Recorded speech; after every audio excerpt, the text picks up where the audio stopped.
हाँ। नमस्कार दर्शकों, नमस्ते गुरुजी। दर्शकों, जैसा कि आप सभी जानते हैं कि हम अध्यात्म की यात्रा पर निकले हैं, तो आज हम उसी अध्यात्म की यात्रा में एक बहुत ही रोचक तथ्य को लेकर, एक बहुत ही विशेष सब्जेक्ट को लेकर आप सभी के समक्ष उपस्थित है। तो हमारा आज का विषय है रत्न। जैसा कि आप सभी जानते हो दर्शकों कि जो रत्न है, हमारे बहुत सारे पंडित हैं, विद्वान लोग हैं जो हमें बताते हैं कि ये रत्न धारण करने से हमारा जीवन सुखमय हो जाता है। बात ये है कि जो रत्न होते हैं, क्या ये वास्तव में हमारी प्रोटेक्शन के लिए होते हैं या कोई भी रत्न धारण करने से हमारा कार्य संपन्न हो जाता है। तो आज हम इसी बात पे चर्चा करेंगे हमारे गुरु जी से कि जो रत्न है हमारे जीवन में, इन रत्नों का क्या महत्व होता है, ये हमारे जीवन में किस तरह से हमको सुरक्षा प्रदान करते हैं। तो चलिए शुरू करते हैं हमारे आज का सेशन। तो गुरु जी, हम आपसे जानना चाहते हैं कि मानव जीवन में जो रत्न होते हैं, इन रत्नों का क्या महत्व होता है।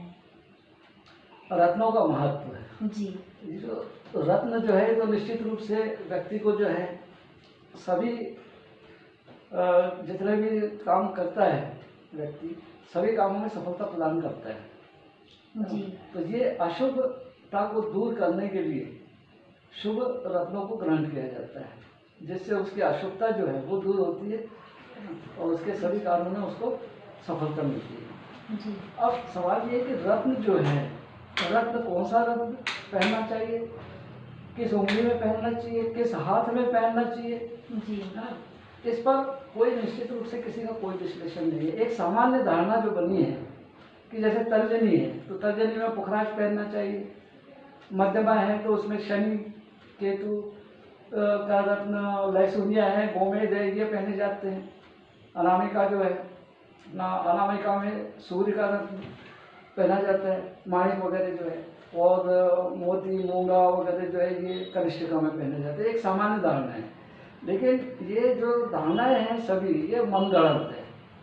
सबसे पहले तो हमको ये देखना चाहिए कि ये जन्म कुंडली जो बनाई जाती है, जन्म कुंडली के आधार पर ही रत्नों को डिसाइड किया जाता है, रत्नों को कि कौन सा रत्न किस व्यक्ति को पहनाना चाहिए।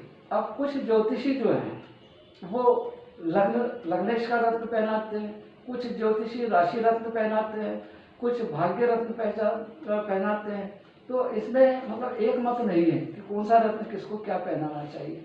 अभी अगर 10 ज्योतिषी तो 10 ज्योतिषियों के पास जाएंगे तो 10 ज्योतिषी जो है सब अपने अपने दिमाग से जो है वो 10 रत्न अलग अलग बता देंगे। प्रश्न ये है कि जो हमारे अशुभ फलों को दूर करने वाला कौन सा रत्न है। जी। यह तो निश्चित है कि रत्नों द्वारा मनुष्य अशुभ फलों को, अशुभ जो भी घटनाएं होती है उनको दूर करता है। और इसमें जो रत्न है, रत्न मनुष्य को शुभता प्रदान करता है, ये तो निश्चित है। लेकिन रत्न जो है अब किस हाथ में, किस उंगली में कौन सा रत्न पहने, ये विवादित है। इसका कोई सटीक या कोई एक निश्चित विश्लेषण नहीं है। और तो अब इसको समझने के लिए हमको सबसे पहले तो जन्म कुंडली को समझना पड़ेगा।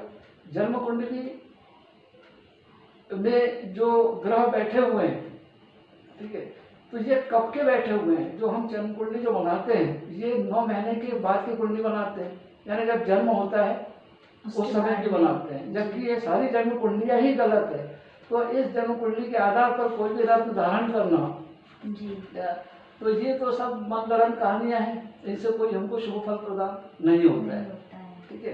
अब जो जन्म कुंडली है, जन्म कुंडली के 12 घर होते हैं, 12 घर में 12 राशियां होती है, और राशि रत्न जो होते हैं वो राशियों के अनुसार चलता है। जैसे मान लो किसी की मेष राशि है तो उसका स्वामी मंगल हुआ, मंगल का रत्न मूंगा हुआ। वृषभ राशि है तो वृषभ का स्वामी शुक्र, शुक्र का रत्न हीरा हुआ, है ना। तो ऐसे जो 12 राशियां, 12 राशियों के अलग अलग रत्न हैं। लेकिन जब हमारी कुंडली ही गलत है, जो कुंडली 9 महीने के बाद की बनी हुई है, तो ये जो कुंडलियां हैं, ये कुंडली जो है ये त्रेता युग, द्वापर युग में जो बनती थी कुंडलियां, तो वो तपोबल से बनाई जाती थी। और वो कब होती थी, जिस समय व्यक्ति के प्राण जब घर में प्रवेश करते थे उस समय का ज्ञान जो है इनको रहता था। किसको, जो तपोबली मुनि है, ऋषि मुनि, इन लोगों को ये ज्ञान होता था। और उस ज्ञान के आधार पर अध्यात्म के द्वारा जी। और ध्यान धारणा और समाधि के द्वारा उसकी कुंडली बनाई जाती थी। आज जो कुंडलियाँ बन रही है वो सब जो है वो 9 महीने के बाद की बन रही है। 9 महीने 9 बाद महीने की, के बाद। जब जन्म होता है, और इसीलिए उसको जन्म कुंडली कहते हैं। जी। जन्म जन्म। लेकिन वास्तव में जन्म कब हुआ? जन्म तो जिस समय घर में प्राण प्रवेश हुआ उसी समय हो गया था। तो जब सारी कुंडलियाँ, जन्म कुंडलियाँ जो हम 9 महीने के बाद का कैलकुलेशन करके निकाल रहे हैं, जी। तो ये तो सारी कुंडलियाँ गलत है। गलत है। ठीक है, अब इसके आधार पे तो कोई रत्न बताया ही नहीं जा सकता।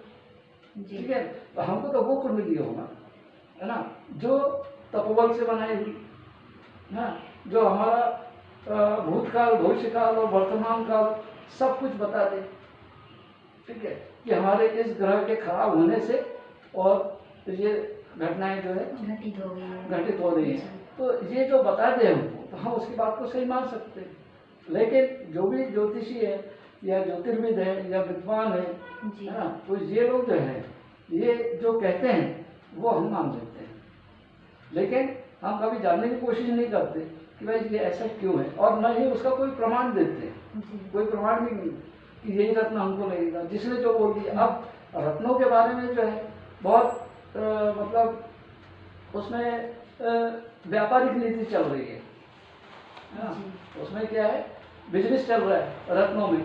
कई जो रत्नों के जो विक्रय करने वाले या विक्रेता जो हैं, तो वो उसका प्रमाण पत्र भी देते हैं कि हमारा पुखराज जो है इतने कैरेट का है और वो ओरिजिनल है, हम इसका प्रमाण पत्र दे रहे हैं। या सारे झूठे हैं, इसमें कोई पावरफुल होता है न कहीं कुछ होता है। ठीक है, कोई भी रत्न, रत्न चाहे जो भी हो, मेन है उसकी प्राण प्रतिष्ठा।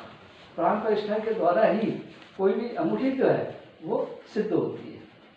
ठीक है, अब सिद्ध होती है और ये जन्म कुंडली भी जो है वो गलत है, तो हमको तो वो समय चाहिए जिस समय गर्भ में प्राण प्रवेश हुए हैं, उस समय की कुंडली चाहिए। अब वो कुंडली जो है वो आज पूरे विश्व में वो समय कोई भी नहीं बता सकता। जी गुरु जी, अर्थात आपके हिसाब से जो जन्म कुंडलियाँ बनाई जाती है और उसके आधार पे जो भी रत्न पहनाए जाते हैं या उन रत्नों का उपयोग किया जाता है, वो सभी रत्न भी बिल्कुल गलत होते हैं। मतलब वो जीवन में किसी तरह से कोई सुरक्षा प्रदान नहीं करते मनुष्य को। हाँ बिल्कुल बराबर है। जी बिल्कुल सही है, क्योंकि जन्म कुंडली आपकी गलत है ना जी। आपकी जन्म कुंडली तो 9 महीने के बाद की बनाई गई है जी, जबकि तो उसी के आधार पर रत्न पहनाए जाते हैं। उसी के आधार पर रत्न पहनाए जाते हैं जी, तो वो भी बिल्कुल गलत है। वो एकदम गलत है जी गुरु जी। तो अब ये रत्नों का जो है, रत्न मतलब क्या है, एक मृत शरीर है। रत्न क्या है, मृत शरीर। एक मृत शरीर है। तो मृत शरीर मतलब मिट्टी के समान हो गया। ठीक है ना, तो वो तो कोई काम करेगा ही नहीं ना, मृत शरीर क्या काम करेगा। तो इसलिए जो है उसमें क्या किया जाता है, प्राण प्रतिष्ठा की जाती है रत्न। अब ये तपोबल के द्वारा ही मालूम किया जा सकता है कि आपको कौन सा रत्न लग रहा है, किस हाथ में पहनना है और किस उंगली में पहनना है और कब पहनना है। जी। वो पंचांग से जो आप देखते हो, मुहूर्त वगैरह जो निकालते हो, वो जन्म तारीख के अनुसार ही निकाले जाते हैं। जो कि जन्म तारीख से जो कुंडली बनाई हुई है वही व्यर्थ है, उसका कोई अर्थ ही नहीं है उसका। हाँ, तो ये जो तपोबल से जो कुंडली बनाई जाती है वो सही होती है। ठीक है, और इसीलिए मैंने जन्म कुंडली की जगह ब्रह्म कुंडली का निर्माण किया है। क्या बनाता हूँ मैं, ब्रह्म कुंडली बनाता हूँ। तो ब्रह्म कुंडली में जो है ये तपोबल से उसका एक जो 12 राशि है उसमें से एक राशि निकलती है और एक राशि में उस पर गणना की जाती है कि आपको कौन सा रत्न लगेगा, कौन से हाथ में पहनना है, कौन से उंगली में पहनना है। अर्थात कि जन्म कुंडली के अनुसार नहीं बताया जाता। हाँ, नहीं बताया के अनुसार बिल्कुल नहीं बताया, आप बताते हैं। हाँ जी। जन्म कुंडली के आधार पर कोई भी व्यक्ति किसी को भी कोई रत्न नहीं बता सकता। जी गुरुजी, जैसा कि बोला जाता है कि जो अंगूठिया या जो भी रत्न मनुष्य ग्रहण करता है उससे उसकी मतलब सारे जीवन की सुरक्षा होती है। उसके जन्म से मृत्यु तक के उसके जीवन में जो भी समय जैसा भी आता है वो सब का समाधान होते चले जाता है। तो गुरुजी, हम आपसे जानना चाहते हैं कि ये जो अंगूठी है, ये जो रत्न है, ये कैसे हमारे जीवन में कार्य करते हैं, इनको धारण करने से हमें क्या क्या लाभ प्राप्त होते हैं। अब इसमें सबसे पहले तो अभी जैसे मान लो माणिक है जो कि सूर्य ग्रह का रत्न है जी, है ना, सूर्य ग्रह का रत्न माणिक है। तो अब जैसे मान लो किसी को यश नहीं मिल रहा है ना, या कोई यदि बीमार रह रहा है, उसका स्वास्थ्य ठीक नहीं है, कोई काम में सफलता नहीं मिल रही है, मतलब उसका सूर्य जो है ना, वो अच्छे काम नहीं कर रहा है, उसको यश नहीं मिल रहा है, ठीक है। तो इसके लिए जो है उसको क्या करेंगे, मालिक लगेगा। तो हर रत्नों के जो भाव हैं वो सब अलग अलग है। अलग अलग है। हाँ, जी। उसके बाद में जैसे मोती है, मोती तुमको सफलता देता है। अगर चंद्र मान लो 6, 8, 12 घर में अगर बैठ जाए तो वो अशुभ फल देगा, मतलब वो काम में सफलता नहीं देता।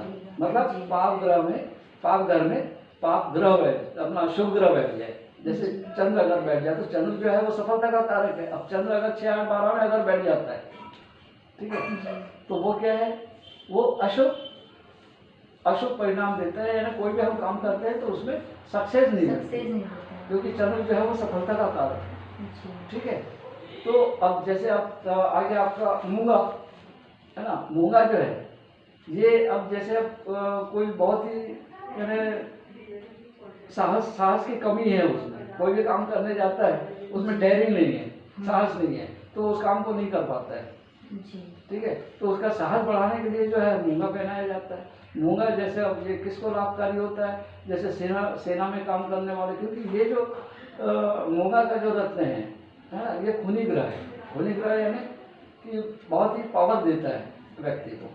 जैसे सेना में काम करने वाले, पुलिस में काम करने वाले, है ना, तो ये जो है आक्रामक काम करने वाले जो है, लेकिन ये सब जो आक्रामक जो काम करते हैं ये सब अच्छे कामों के लिए करते हैं, बुरे कामों के लिए नहीं। अगर आप बुरे कामों से अगर आक्रामक हो रहे हो, मतलब आपका मंगल खराब है, तो उस मंगल आक्रामक कार्य तो करेंगे आप, पूरे जोश से करोगे, लेकिन वो अशुभ काम कर रहे हो ना, तो इसलिए वो मंगल डाउन है। अब इसके बाद में जब आप मंगल पहन लेते हो, मूंगा पहन लेते हो, तो वही आक्रामक, वही जोश जो है रहेगा, वो अच्छे कामों में जाएगा, तो उसको तुमको यश भी मिलेगा। बुध, जिसकी बुद्धि जो है कमजोर है, पन्ना उसके लिए पहनाते हैं। तो बुध जिसका कमजोर है ना, पढ़ाई लिखाई में पास नहीं हो रहा है, या अपने बिजनेस में सक्सेस नहीं हो रहा है ना, तो इसके लिए क्या है, इसको पन्ना पहनाते हैं, बुध का रत्न। उसके बाद में गुरु है ना, तो गुरु जो है, वैसे तो वो सभी ग्रहों का राजा है गुरु जो है ना, तो गुरु से धार्मिक कार्यों में उन्नति होती है, सभी कार्यों में सफलता मिलेगी तुमको, है ना। और सात्विक भाव लाता है ये, सात्विक भाव लाता है। तो इस प्रकार जो है ये गुरु, अगर गुरु अगर 6, 8, 12 में अगर बैठ जाए तो विवाह में भी जो है परेशानी आती है। तो इस प्रकार से फिर उसकी पूजा वगैरह होती है, ग्रह दोष शांति होती है। इसी प्रकार से शुक्र का जो रत्न है वो हीरा है। अब ये हीरा जो है ये क्या, भौतिक सुख में अगर कमी है, भौतिक सुख में यदि कमी है तो उसके लिए हम हीरा धारण करते हैं, ठीक है। अब शनि से संबंधित अगर कोई तेल का बिजनेस कर रहा है ना, या कोई कृषि कार्य कर रहा है, कोई लोहे का काम कर रहा है ना, लेकिन उसको सफलता नहीं मिल रही है, तो उसको क्या है, शनि का रत्न धारण किया जाता है, ठीक है। उसके बाद में राहु है, गोमेद है, तो राहु जो है, गोमेद का रत्न जो है, ये आप कुछ भी गुप्त योजना बनाते हो लेकिन उसमें सफलता नहीं मिलती है ना, गुप्त रूप से कार्य करते हो लेकिन सफलता नहीं मिलती है, तो ये जो है ये राहु का रत्न जो रहता है गोमेद, ये पहनने से ये सफलता प्रदान करता है। उसके बाद में केतु, लहसुनिया, केतु का रत्न क्या है, लहसुनिया। तो लहसुनिया जो है वो गुप्त योजना को सफल बनाता है, ठीक है। तो अगर किसी का केतु डाउन है तो उसको लहसुनिया पहनाया जाता है। तो ये इस प्रकार से सब ग्रहों के जो है भाव प्रभाव ये सब जो है ये अलग अलग है, और जिसका जो ग्रह जो है डोमिनेट होता है ना, तो उसको उसके अशुभ फलों को दूर करने के लिए रत्नों को धारण किया जाता है, ताकि वो हमको उससे शुभ फल दे। और प्रत्येक व्यक्ति के जीवन में सिर्फ एक ही ग्रह होता है जो अशुभता देता है, बाकी सब ग्रह शुभ देते रहते हैं। अब वो एक ग्रह, अब कई लोगों को देखा होगा कि बहुत से लोग चारों उंगलियों में अंगूठियां पहने हुए, कोई 5 उंगलियों में अंगूठियां पहने हुए, ठीक है ना, अंगूठे में भी अंगूठी पहन लेते, ठीक है। उनको क्योंकि वो अज्ञान है, उनको ये नहीं मालूम कि कौन सी अंगूठी हमको पहनना है, या कौन से रत्न की अंगूठी पहनना है, कि कौन से इससे, तो वो भ्रमित है। और भ्रमित होने के कारण मैं ये भी पहन लेता हूँ, वो भी पहन लेता हूँ, वो भी पहन लेता हूँ, तो ऐसा नहीं है। ये ग्रह जो है कभी अगर अशुभ और शुभ अगर दोनों अगर आपस में टकराते हैं, और अगर मान लो अशुभ फल अगर ज्यादा पावरफुल है तो शुभ फल को डोमिनेट करते हैं, शुभ ग्रह को, है ना। तो इसलिए जो है रत्न तो आपको एक ही पहनना है। प्रश्न ये उठता है कि 9 ग्रहों के रत्नों में से, 9 ग्रहों के 9 रत्नों में से कौन सा रत्न आपको लगेगा। रत्न तो एक ही रत्न है जो आपको हर कार्य में सफल करेगा, क्योंकि एक ही रत्न से आपके 8 ग्रह जो है वो खराब हो गए। जैसा कि अभी गुरुजी बताया आपने कि एक ही ग्रह हमारा खराब होता है जिससे हमको असफलता या हमारे जीवन में कोई भी दुर्घटना घटित होती चली जाती है। तो मतलब एक ही ऐसा जो रत्न है जो मतलब दुर्घटनाओं को क्रिएट करता है हमारे जीवन में। हाँ। तो जैसे कि मान लीजिए गुरुजी कि हमें मोती लग रहा है। हाँ। मोती लग रहा है। अब मोती जो रत्न है वो तो बहुत सारे होते हैं। हाँ। मान लीजिए 500 मोती हमारे सामने रखे, तो इन 500 मोती में से क्या कोई भी, अब वो मोती है, इसको भी मोती बोल रहे हैं, हम उसको भी मोती बोल रहे हैं, तो इन में से यदि हम कोई भी उठा मतलब कोई भी मोती यदि पहन ले तो वो काम करेगा हमारे जीवन में? नहीं, भले मान लो मोती रत्न का बहुत बड़ा ढेर लगा हुआ है जी। तो इसका मतलब ये नहीं कि तुम कोई भी उसमें से मोती निकाल लो और वो हो जाए। तो उसके लिए क्या है, कुंडली के जो है घर कितने होते हैं, 12 घर होते 12 हैं, घर। ठीक है ना। अब वो 12 घर, इसका मतलब हम क्या करेंगे, उस ढेर में से कितने उठाएंगे, 12 रत्न उठाएंगे। किसके, मोती के, जो एक ही साइज के हैं, एक ही वजन के हैं, एक ही रत्न है मोती, है ना। तो हम उनको 12 उठाएंगे और उस 12 में से कोई भी एक लगेगा। जी, मतलब उस 12 मोती में से भी कोई एक ही तो एक ही लगेगा, भले एक जैसे दिख रहे हैं 12 जी, जी। मोती। अब उसमें से कौन डिसाइड करेगा कि कौन सा, तो ये तपोबल से ही निश्चित किया जा सकता है कि ये 12 मोतियों में से कौन सा ऐसा एक मोती है जो आपको लाभ दे। जी। ठीक है जी। ना। ऐसा नहीं है कि कोई भी मोती उठाएगा और मेरे को लाभ दे देगा। जी, मतलब एक ही, उसमें से भी कोई एक ही मोती है जो कार्य में सफलताएं देता है हमें। जी गुरुजी, और आपने बताया कि हमें जो ये बातें तो चलो ठीक है, क्योंकि हमने अक्सर देखा है कि व्यक्ति जो होते हैं वो कहीं भी अपनी पूजा कराते हैं, जैसे लोगों को दोष होते हैं, पितृ दोष है, काल सर्प दोष है, इन सभी दोषों की वो शांति कराते हैं और वो सभी अंगूठी भी धारण करते हैं, उसके साथ रत्न को भी धारण करते हैं। उसके बाद भी उनके कार्य संपन्न नहीं हो पाते, कई कार्य जो है फिर भी अड़चने आती रहती है उनके जीवन में। तो फिर जब हम इन अंगूठियों को धारण करने के बाद यदि इनको शुभ मानते हैं, क्योंकि हम शुभ मान के ही कार्य करते, धारण करते ही नहीं, तो फिर ये अशुभ फल क्यों देती है? प्रश्न ये है कि कालसर्प दोष की शांति, जी, मंगल मतलब दोष सभी की दोषों की शांति होने के पश्चात भी।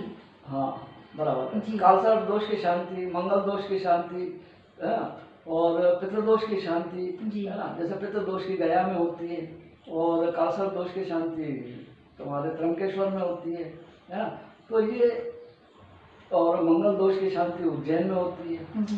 तो अर्थात सभी दोषों की शांति के लिए भी अलग अलग स्थान सुनिश्चित हाँ, किए अलग गए अलग हैं। स्थान सुनिश्चित किए हैं। जी। तो ये जो है ये सब मंगलम कहानियाँ है कि यहाँ जाने से ऐसा होता है, ऐसा कुछ नहीं है, ठीक है। जी। कहीं भी किसी भी पवित्र नदी के किनारे बैठकर, और लेकिन अब किसी भी पवित्र नदी के किनारे बैठकर पितृदोष की शांति, मंगल दोष की शांति, कालसर्प दोष की शांति की जा सकती है, की जा सकती है, लेकिन सही समय, सही तिथि, सही तारीख पे, मतलब कि वो दिनांक के ऊपर करोगे तभी वो दोषों की शांति होगी। अगर उस तारीख पे अगर नहीं करोगे और कभी भी जाके कुछ भी कर लोगे क्या, तो वो सफलता थोड़ी मिलेगी। इसलिए मैंने जन्म कुंडली की जगह ब्रह्म कुंडली का निर्माण किया है और इसकी विधि पूरी अलग है।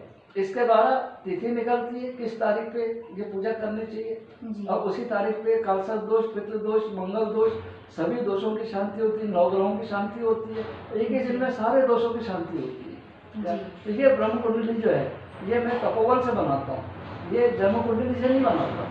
इसमें जो है मेरे को सिर्फ जो है व्यक्ति का नाम ही पर्याप्त है, सिर्फ नाम ही पर्याप्त है, इसमें जन्म तारीख की भी जरूरत नहीं है, ठीक है। और इसके द्वारा उसका भूत, वर्तमान और भविष्य जी सभी कुछ मालूम किया जा सकता है। और ये जो कुंडली होती है ब्रह्म कुंडली, ये तपोबल से बनाई जाती है, ये जन्म तारीख और जन्म समय और जन्म स्थान के आधार पर नहीं बनाई जाती। और ये कुंडली ही बताती है कि किस तारीख को किस व्यक्ति के कौन से दोषों की शांति करना है, उस तारीख पर वो शांति करने से ही उसके अशुभ फल शांत होंगे।